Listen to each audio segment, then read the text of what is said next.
You see, back in Uganda, I've been one of the most successful artists, the richest artist. And having come from the ghetto, I used to believe that that is the top of accomplishment. Because at the age of 20, I did not have where to sleep, but at the age of 22, I was owning a resort beach and the most expensive Escalade and everything.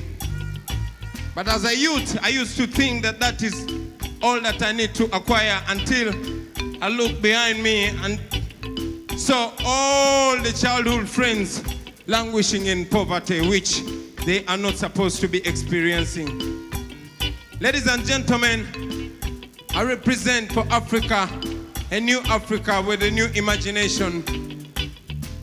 And that is why I thought that it's important to use my music for more than just entertainment, but to use it for edutainment.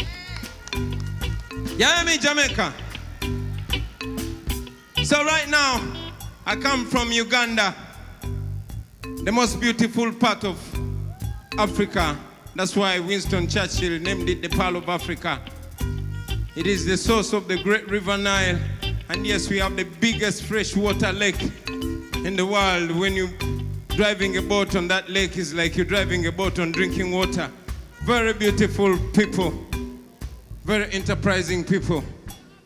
But still, Uganda is home to 40 million people living under oppression and domination and living under dictatorship. Ladies and gentlemen, you know that music played a big role to end slavery. And yes, in Africa, before I was born, music played a big role to end colonialism.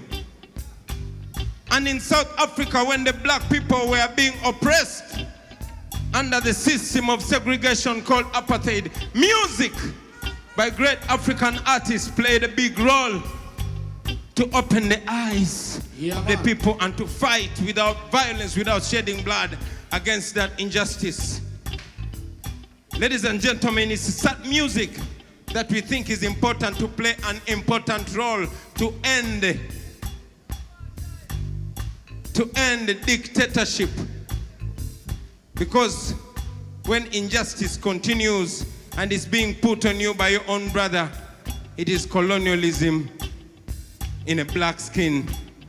So we are using music, ladies and gentlemen, as inspired by the great reggae warriors from Jamaica, like Tony Rebel, like Queen Africa, like Anthony B, like Buju Banton, the original Gargamel, like Capitan, and all the reggae warriors.